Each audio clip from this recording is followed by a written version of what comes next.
Thank you. I'm happy to be here as well. My name is Doug Wilson, and I'm with the Georgia Water Planning Policy Center. Our headquarters is in Albany, Georgia, but we work around the state. And I'm a poor substitute for somebody, I don't know whom, but the lady there at the end is responsible for me being here, so the next 20 minutes is on her. I'll try not to make it too painful. It is going to work. Today's discussion is going to be, again, about Georgia, much as Dr. Brown's was. We want to talk about what Georgia's current water issues today. We want to talk about what the catalyst have been for the action that's being taken. We're going to talk about the action, the state's response to the events that have unfolded in the past several years, and what the possible outcomes could be. In Georgia, we've got three basic hot spots, if you will, for water issues. Here in Atlanta, it's driven by population growth. Over on the coast, around the Savannah area, we have a saltwater intrusion issue. Down in the southwest corner of the state, we'll see that we've got a heavily irrigated area that has caused some concern. The problems came on us relatively quickly. In 1960, there were less than 4 million people in the state, and we had no irrigation in the state of Georgia, agricultural irrigation on a large scale. And then by 2003, population is somewhere around 8.7, and we had 21,000 plus major irrigation systems in the state. And that number is leveled off now, but it's probably 1.9 million acres or something like that. And like all problems, we had an issue with getting the demand and the supply stuck together. So in Georgia, we got about 2 million people south of the fall line, represented by that red line cutting across the state, and we got about 7 million people north of the fall line. Now, that's where the people are. The water, on the other hand, we've got an awful lot of groundwater in the southern part. It's sedimentary rock down there, and you got a lot of aquifers. And of course, the rivers flow largely south here, so they're getting larger all the time as they flow south, so they're larger in the southern part. In the northern part of the state, north of the fall line, primarily it's igneous and metamorphic rock, not really good for groundwater. So we don't have our demand and our supply put together properly, except for in the case of irrigation. Of course, irrigation wouldn't exist in an area without a big demand, a big supply. This is just a map, just kind of gives you an idea of where surface and groundwater is. The black dots are surface water withdrawals, red dots are groundwater withdrawals. You see the fall line there.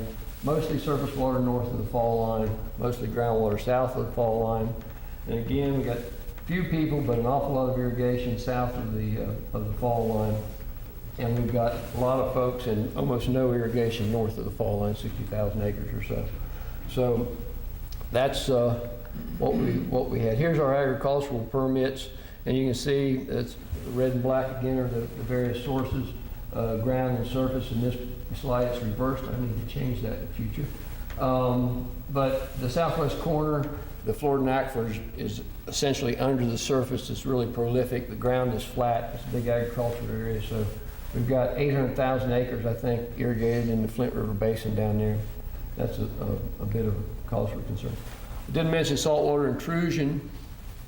I didn't have a slide about it. The reason is the population growth and the adoption of irrigation, a widespread adoption of irrigation, have all happened since 60, 70 along in there. The saltwater intrusion issue over at the coast resulted from decades and decades and decades, reaching back into the 20s, because of extremely heavy pumping from the upper Florida aquifer in the Savannah area for wood products production. And so we've known that one was over there. We've watched that decline for years and have actually been working on that longer than the other two issues. So that's the background of what the water situation in Georgia is, and what's got us talking about it. Well, Atlanta's water problems, I put quotes around water problems. Water is one of the great ways to control things. If you can control access to water, then you can control a number of things, growth being one of them. And so we've got water problems in Atlanta. But here's what people refer to when they point to water issues in Atlanta. The supply is the same. It's the Chattahoochee River by and large in the Atlanta metro area. That's its sole source supply. That's an issue. It's not getting larger. It's not getting smaller. Basically, it's the same. But it's that population increase that represents the increased demand on that sole source. We've been reluctant, I guess is a safe word, to augment supply. To enhance supply in any way. We've just basically still been taking it out of the river. And at some point, if you project the line out to 2030 and we're at, I don't know, 8 million people in the metro area or whatever it's supposed to be, it's a large number. The supply stays the same. Suddenly, in certain climatic conditions, your intake's going to be out of the water. And so that's the problem that it points to in terms of Atlanta's water problem. That's it. Another catalyst is the interstate water allocation. Alabama and Florida saw the growing of Atlanta over the years. The headwaters of the streams that flow into their states, and therefore their downstream interest in a number of our streams. Principally right now it's been the Apalachicola, Chattahoochee, and Flint. That's the one on the east side. We heard a lot about it this summer. Florida screaming that they needed additional water for sturgeons and mussels, I think. And so the Corps of Engineers have been making releases from Lanier. Georgia retaliating, saying that, oddly enough, that people are more important than mussels. When they deal with this intrastate, mussels are more important than people. When they deal with interstate, it seems like it's the other way around. But, so this, 16-year-long now battle has been part of the cabinet. It's coming to a head. We keep getting threatened that it's going to be handled by a water master, special master, or a judge, and then they keep giving the governors of the 3 states more time to look at it. Last catalyst is we had a really fairly protracted drought from 98 to 2002. It broke in 2002, but I think the 4 years collectively were the worst 4 years for precipitation in the state of Georgia on record. Maybe 2000. I don't know if it was worse than 54 or not, but it was a very, very dry period of time. And so it got into everyone's mind that, hey, look, we could possibly have water issues here.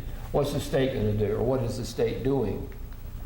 Well, we're going to take some policy action, and we're taking policy action in the state. So we passed an act in the legislature that said we're going to have a statewide water plan, and it's underway. Headed by the EPD, which of course is the primary regulatory agency for these things, and now they're in charge of the planning activity as well. Plan's supposed to be due July 2007. It'll be given to the legislature in 2008. If the legislature doesn't pass it or their own plan, then that plan becomes law by the initial law that created the planning process. We've begun metering of all agricultural withdrawals, going to spend about $30 million buying and installing meters around the state so we can get a handle on our agricultural withdrawals. We've produced, not we as the state, have produced the Flint River Basin Regional Water Development and Conservation Plan, 242 pages for one basin. There are 14 major basins in the state, so we're going to look at a lot of paper over the next few years, it looks like. We also produced the Coastal Georgia Water and Wastewater Permitting Plan for managing saltwater intrusion. 54 pages produced there. Neither of those plans deals with any of the central issues, which I hope I'm going to be able to bring out a little bit. This is what Georgia says we do. We manage water resources in a sustainable manner to support the state's economy. It's interesting that the state's economy is first in that line. To protect the public health and natural systems and to enhance the quality of life for all citizens. Every other statute in Georgia says citizens' use comes first. Human consumption is first. Economy is never first. This is the only one that contradicts that. And obviously human consumption will continue to come first. The state planning process, excuse me, as I said, is being driven by the EPD at the direction of the governor. They've set up this is their little planning group. Each one of those, where there's little red letters, I think there's 6 of them on it, groups of river basins, and they've set up stakeholder groups in those basins, and they meet, and ostensibly they're getting input from the stakeholders, and the stakeholders are having something to do about this. Very large areas. Every one of them that crosses the fall line, you got night and day on one side and the other. Really vastly different. So anyhow, that's what we're doing, and here's what they've been told they're going to plan on. You're going to plan on minimizing withdrawals, maximizing returns, in-stream and off-stream needs, and you're going to protect water quality. That was given to the stakeholders. They didn't get to develop what they should do in their basin. They just got given these, and each one of these meetings is driven by a facilitator, and basically it's a bunch of presentations rather than what should we do. So that's our planning process. What's going to be the outcome of the planning process when we get done at the end of God knows how many meetings there are going to be, and they start putting the plan together? It's going to be written by EPD. Well, I'd suggest to you that everybody is either going to be happy or everybody isn't. And I think everybody isn't is the answer. Primarily because very few people, even with all the stakeholders that there are in those 6 basins, there's about 15 to 18 people on each stakeholder committee. Well, out of 9 million people, that's very few people this is touching. So it's going to come as a shock to the vast majority of the folks. And then the reason no one's going to be happy is that here in Georgia, the regulators have never really had to say no. I mean, we're a water-rich state by and large. And so with very few exceptions, permits have never been denied. Increases in permitted capacity have never been denied. Agricultural permitting's never even been challenged. Our statute in Georgia says they shall issue, you'll see later, agricultural permits. So we're going from just do what you want to now we're going to tell you what to do. And I think anytime you make that transition, you're going to have some issues. So it's going to create a lot of problems. I think we got the potential for a long path of litigation, of which there's very little in the state of Georgia. There's more litigation on the books in Georgia about too much water than there is too little. In other words, we got more litigation about dumping water on people or backing water up and flooding their land than we do about taking water away from them in the state. We got confusion in our law. This is why this plan is going to be very, very difficult to enact. Here's just one paragraph here. The director may suspend or modify a farm use permit if he should determine, to inspection, you can read it for yourself, investigation, otherwise, quantity of water allowed under the permit would prevent other applicants from reasonable use of surface water and farm use. That's an interesting statute because a farm permit doesn't have any quantity on it. There isn't any. It doesn't say 700 acre feet. It doesn't say X number of gallons. It just is a permit to use. Some of them say capacity to pump, but they don't define a time at which you can pump it. So if you got, it says 1,000 gallon a minute pump. Farmers contend that means 24/7, 365, if I want to. And then, as I mentioned earlier, I don't know how you suspend a permit that another statute says you shall issue it. So if you're just forced to give it to the farmer, how can you take it away? That's very confusing. It'll be difficult to do. There are a number of these. That's just one. And then certainly in all of this planning process that we're going through, and you start looking at sub-basins and et cetera, what are we going to do about the instances where the planning process determines a basin is fully allocated. The resources are fully allocated as they now exist. And so economic growth is then pretty well shut off. And I've spoken to a number of groups and said, you know, if you don't get involved in this process and learn what you can do to do some local management, what your options are going to be in terms of local management, you might as well do away with your economic development groups and teach your Chamber of Commerce to look only for businesses that aren't large water users. Because if you get in this situation, we've got a number of them. Flint River Basin, where our headquarters is likely to be designated 100% allocated. We've got Procter & Gamble down there. They use about 10.5 million gallons a day in that little plant. That would mean if Procter & Gamble gave them the gift of doubling the plant size. We couldn't get it. Now, people in Albany would kill for that. I mean, it's economically depressed. We would kill for that. It's very likely that decision-making process, not likely, it's certain now, will come through Atlanta over here at the EPD headquarters, and the local folks won't have a thing to say about it. So we're headed toward that. What can we do as Georgians? What can we do? You know, we get involved. The stakeholder committees that are made up of a lot of it, the environmental concerns. They're there. They're the people that attend these meetings. Then there's a few folks picked, industry, that are friendly to the regulatory community, or that at least know the regulatory community, and they don't get to know the folks that aren't friendly to them that much. So we need to go to these meetings and learn what's taking place. Support maximum utilization of available resources. I'm going to show you a slide. It's not very scientific. I'll show you one in a minute that speaks to that.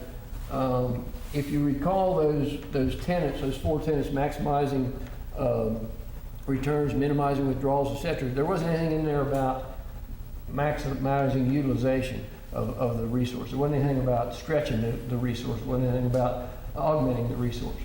Got to support investment in supply augmentation.